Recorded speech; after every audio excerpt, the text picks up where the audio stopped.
guys? This is Setsme, and I'm coming to you with a brand new deck profile today. And today I am showing you the deck that I took to Tinley Park Regional. This is a little late. I was supposed to get this out like last week. I'm really sorry about that. As I've said before, I've been pretty busy, but I ended up going X-3. I played all 9 rounds. Unfortunately, just missed out on topping, which kind of sucks. But nonetheless, I did pretty well.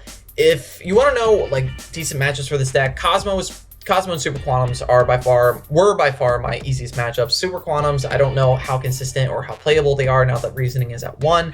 But Cosmo, I wanted to see Cosmo all day. Unfortunately, only saw 1 Cosmo, and I played 3 Super Quantums. Cosmo was by far my easiest Super Quantums, second easiest, depends on the Super Quantum build.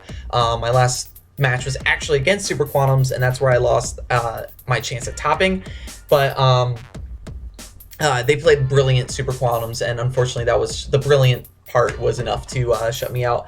Monarchs, it was kind of like 50-50 depending on like the build. This was when Monarch FTK was still legal. FTK, really easy for me to beat as long as I open up like an Epsilon game 2, and depends like how the first game goes. And then Domain Monarchs, depends on how they open. Burning Abyss, PK Fire, and Infernoids, when Infernoids still had Reasoning at 3, were my hardest matchups. Infernoids, mainly because they could react to my plays, and much better than any other deck, really, in my opinion. And then PK Fire, just because they float, and that's annoying. So, let's get into it. 3 Psy-Frame Driver, you have to play 3 because you want to get off as many Psy-Frame effects as possible, and you need this in order to do that. If you don't know how Psy-Frames work, the little guys, the level 1s and 2s, they can only be summoned when your opponent does something, and then you have to special summon a driver, and then you get to negate or get an effect based off of what your opponent does. So you need 3 driver. Also, all the Psy-Frame gears, or the little guys, again, are tuners, so it allows you to go into level 7s and level 8s.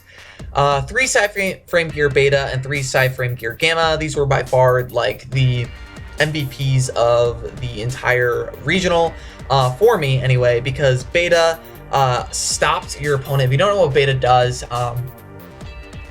you can special summon both this card and Psy-Frame Driver when your opponent declares an attack, and then you get to destroy that monster and end the battle phase. And this is very hard to disrupt. There are very few ways in order to get around that. If the monster is not destroyed, then the battle phase does not end. That's like the main thing. Stardust Spark Dragon is kind of annoying, and that did come out during an Inferno matchup.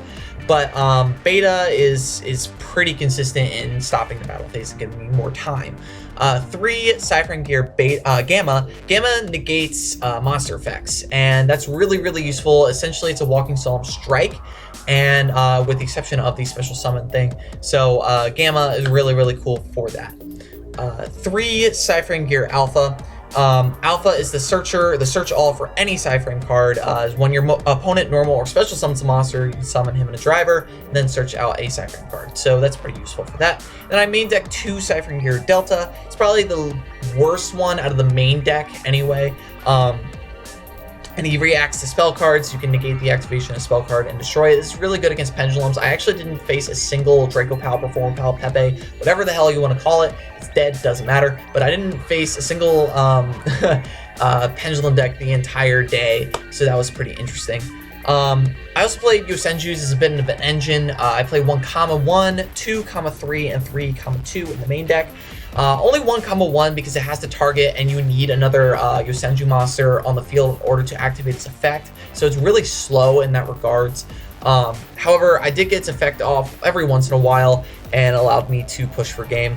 A lot of, like, whenever, I was really depending on the Yosenjus for a couple of my games in order to get me the win, because eventually it just came down to me negating everything and then just attacking multiple times with Yosenju. So Yosenjus were very, very necessary for me getting the win as soon as possible. 2-3 because again you need another Yosenju monster in order to activate his effect, but he does search, so 2 of them is pretty necessary. And then 3,2 because he can still do damage when your opponent controls a monster. He can attack directly for half damage, and that's not an activation effect. So like they can't chain Solemn Strike to it, which is really, really cool. It's just a condition. It's not an activate effect. So yeah, that's why you can get around it. For spells, I play 3 Psy-Frame Circuit. I'm not playing Terraforming. I wasn't playing Terraforming or Chicken Game that weekend, even though Chicken Game was legal. I just didn't feel like I needed it, and I was pretty right. I never was missing Terraforming, or I think I maybe missed it like once in one game.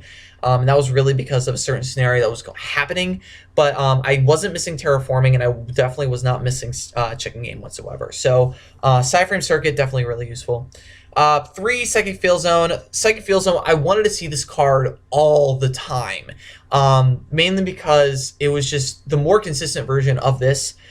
You could activate this on your turn. You can activate multiple times on your turn. You can select 2 of your removed from play monsters, 1 Psychic type tuner and 1 Psychic type non-tuner, and then return them to the graveyard and special summon 1 Psychic type synchro monster from your extra deck and face up defense position, and then it's basically a synchro summon from the banish zone with psychic monsters. And allowed me to get out Zeta, which is my favorite card to get out all the time, or Omega.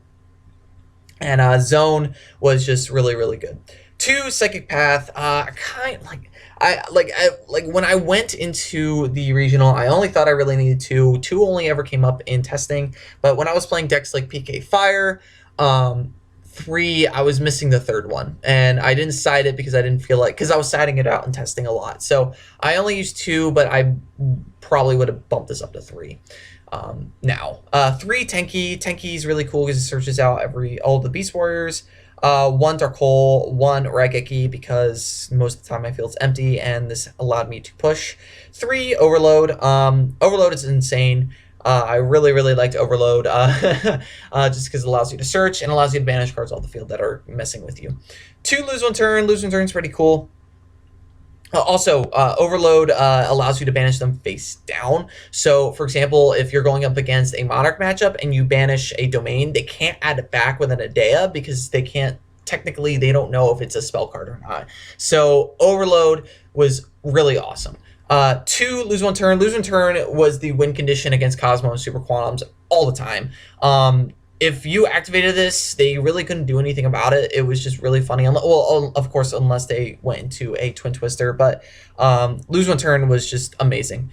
And then 2, Wiretap. This deck is built to be anti-meta, and I was expecting to see a lot of Solemn Strikes and a lot of Solemn Warnings. Solemn Strike doesn't really hurt me that much because it can't chain to the effects here because it's a when effect, so it'll miss time. However, Solemn Warning was a bit of a detriment and did come up a lot, actually. Wiretap allowed me to just basically deal 2,000 damage and just continue on with my play. This is also really useful against Cosmo because they like to activate Call of the Haunted, and allowed me to disrupt that play as well. For the extra deck, 2, Psy-Frame Lord Omega. I didn't like going into Omega that much during the regional. Honestly, Omega is not as good in Psy-Frames as he is in other decks, in my opinion, because you'd much rather add it back in your hand if he sends the graveyard, and Zeta does that. So Omega is just not as good for that. However, banishing a card from your opponent's hand is pretty useful as well. 3, Zeta. I made this card so much. Zeta was the boss card of the deck. 1, he was able to disrupt a lot of plays. It allowed me, for example, to get around the Aether effect, where he special summons another Monarch from the deck, and then when that happens, I can activate his effect to banish that and that card, and they won't be able to get back the Monarch back into their hand. So, for example, if they summon out a Caius or a Thestalos or a Zaborg, they wouldn't be able to activate their effects because Zeta would banish it, and it was really cool. I also played 3 because I also like playing rank 7, so that's another reason. 1, Michael. Michael never came up. Neither did Yazi or Thought Ruler. I had a chance to go into Thought Ruler, but it would have been a misplay if I did, so I actually didn't end up making it. Smart decision. 1 Castell, 1 Dweller, 1 Cowboy. I went to Cowboy and Utopia here a lot. 1 Emerald and Utopia and Lightning. And Lightning is just amazing against Cosmo. I went to them quite a bit, so they were really good. And then finally 1 Red Eyes Flare Metal Dragon. If I had 2 Zetas or a Zeta and a Arc-like Sworn, Flare Metal was just allow me to push for game. It was just cool. 2 Psy-Frame Gear, Epsilon. Epsilon was really awesome against FTK and Cosmo because Epsilon, for example, I went up against the Monarch FTK once, and I destroyed them 2-0. The first game, they had set up a field, and they had already gotten themselves down to 2,000 life points, and he had a, what's it called? I think it was a pseudo space on the field, and he had a chicken game in the graveyard, and he had a face down monster, which was Royal Magical Library. That's the only monster that they can summon, and they had a face down because it had 2,000 attack. I opened up with a Dark Hole and a Tenki, and I searched the comma 2,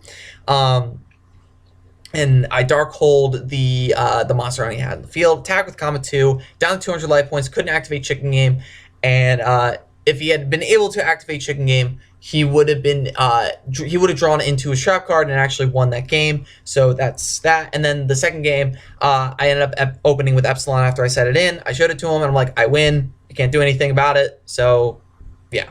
And if you don't know what Epsilon does, he negates trap cards, and because the Monarch FTK only uses 2 trap cards, one of each of that Life Equalizer and Magical Explosion, they really can't do anything about it. 1,1 to go up against Monarchs. It was really good against Monarchs because most Monarchs actually don't play March of the Monarchs, which is kind of interesting because it locks a lot of decks out, specifically things like BA. So it's pretty interesting that they don't play that card, but 1 allows me to deal with them when they are not playing that card. 3 Infect Veiler for Monarchs. 2 System Down. System Down is pretty cool again because of Monarchs, not Monarchs, Cosmo, and then double Twin Twister. I was expecting to see again more Pendulum decks. Never saw them. 3 Mask of Restrict. This came up once. Otherwise, I never drew it against Monarchs, and unfortunately, Twin Twistered it. The third Lose One Turn and 1 Macro Cosmo. This is for BA. I wasn't really too concerned about BA until the tournament, and quite honestly, I probably should have used things like Shadow Imprisoning Mirror, because that would have been a lot better, and then not like brought in like taking out like the comma 1 or another Effect Veiler. So this wasn't that great, but it did win me a couple games nonetheless. So thank you guys for watching this deck profile. Don't forget to like, comment, and subscribe. And as always, guys, have a nice day.